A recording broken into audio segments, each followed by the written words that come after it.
Aujourd'hui, nouvelle vidéo de nos chers journalistes français qui nous parlent de crypto-monnaie avec une analyse pleine d'objectivité comme d'habitude et de « je comprends rien ». On comprend pas forcément, on comprend toujours pas ce que c'est et on comprend rien, putain. Toujours pas compris les mots bit et coin, alors on comprend rien. Alors on respire un grand coup et on écoute notre ami. Vivement concret.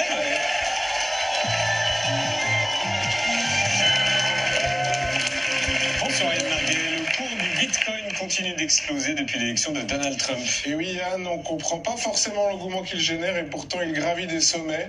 Je ne parle pas d'Inoxtag, mais bien du Bitcoin, qui a suivi dernièrement la même courbe que mon éco-anxiété, dis donc, plus 135% depuis le début de la...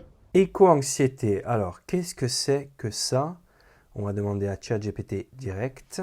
Qu'est-ce que l'éco, je ne sais même pas comment ça s'écrit, j'imagine que c'est comme ça. L'éco-anxiété. L'éco-anxiété est une forme d'anxiété liée aux préoccupations environnementales et climatiques. Ok, très bien. Et plus 51% depuis l'élection américaine. Faut dire qu'il nous avait prévenu, le Donald, hein, vous vous rappelez quand il se prenait pour Louane, là, et qu'il nous parlait de son jour 1 à la Maison Blanche. Notamment parce que il y a plus de Mexicains.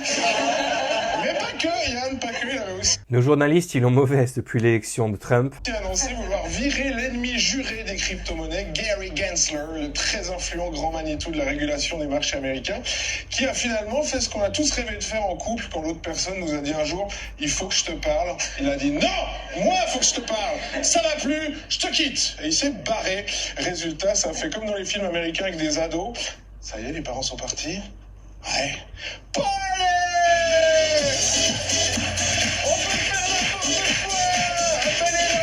C'est pour des gens de quel âge ce genre d'émission? Un bitcoin flirte Ridicule. aujourd'hui avec la barre des 100 000 $, ce qui est assez fou hein, pour un truc créé en 2009 comme une utopie alternative à la finance classique et qui valait au début $1 millième.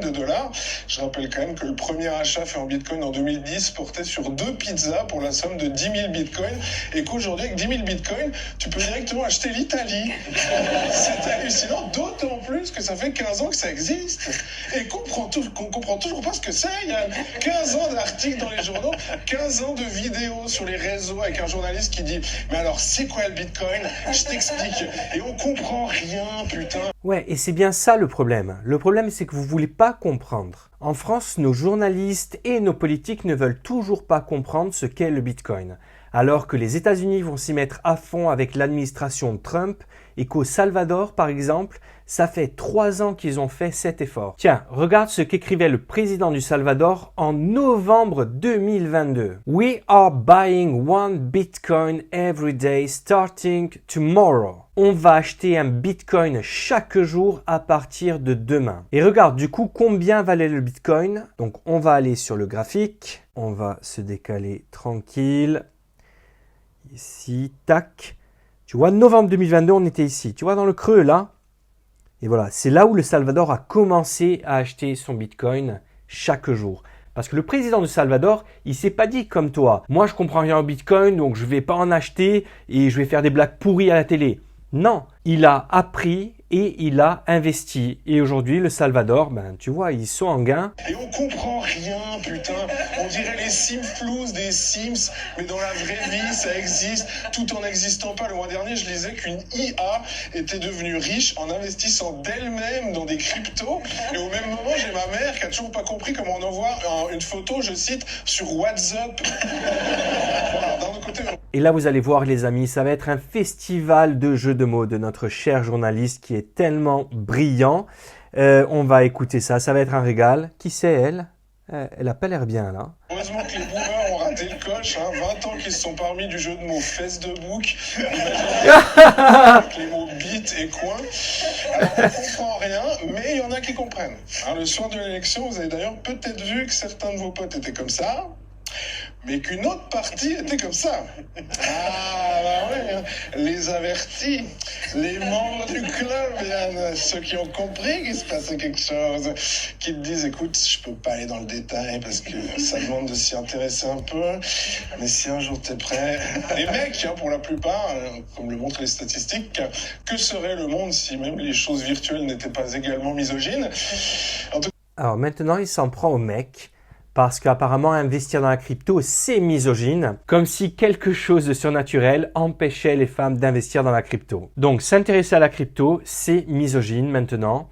D'ailleurs, au niveau misogynie, comment ça se passe à Quotidien? On va regarder ça ensemble. On va voir l'équipe de Quotidien. Alors, équipe Quotidien.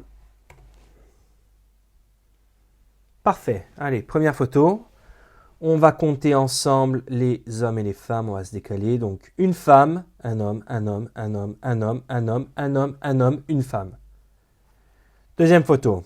Donc, sur cette photo, il y a 1, 2, 3, 4, 5, 6, 7, 8 femmes pour 1, 2, 3, 4, 5, 6, 7, 8, 9, 10, 11, 12, 13 hommes. Ici, pareil. 3 femmes pour 7, 8 hommes. Ensuite, qu'est-ce qu'on a? Ici, on a une autre photo. 1, 2, 3, 4, 5, 6, 7 hommes. Y a-t-il au moins 7 femmes? Non, il n'y en a qu'une. Donc écoute, Coco, niveau misogynie, tu repasseras. Un autre mec qui a bien compris, c'est Elon Musk, qui est devenu cette semaine juste l'homme le plus riche de l'histoire. Hop, hop, hop.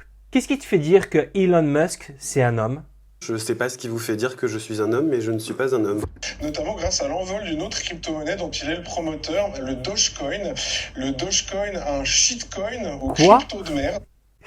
Non, Musk, il n'a jamais investi dans le Doge. Il en a fait la promotion, mais il n'a jamais dit officiellement qu'il avait investi dans le Doge. Tu racontes n'importe quoi. Et en plus, tu nous dis qu'il serait devenu l'homme le plus riche de l'histoire grâce au Doge. Tu te fous de nous. C'est un entrepreneur. Tu comprends le concept ou pas? Il a une dizaine d'entreprises, il prend des risques pendant que toi, tu te goinfres de chips et de coca sur ton sofa. Ouais, parce que bon, fais pas genre, hein.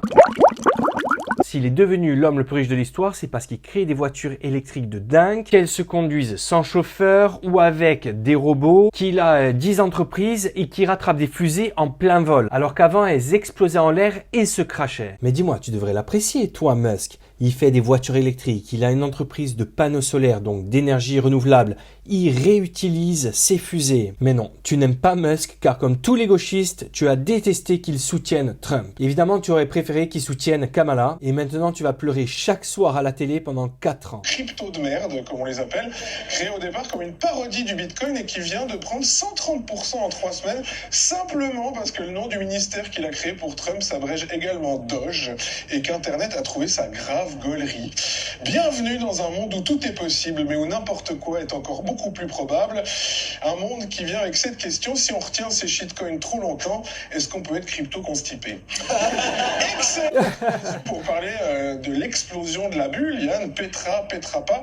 Je ne me risquerai pas à m'avancer, mais quand on sait que le monde de la crypto pollue sa mère avec des calculs et que... Et toi, tu pollues pas peut-être? Faire une émission de télé, c'est comment niveau carbone, niveau émission de CO2? L'argent qu'il génère semble une fois de plus concentré entre les mains d'une minorité. On se dit qu'on est bien loin. Et ça chiale. Moi, pour ma part, le seul domaine où ça peut m'intéresser, c'est si je peux payer mes obsèques en bitcoin. Parce que franchement, vivement qu'on crève.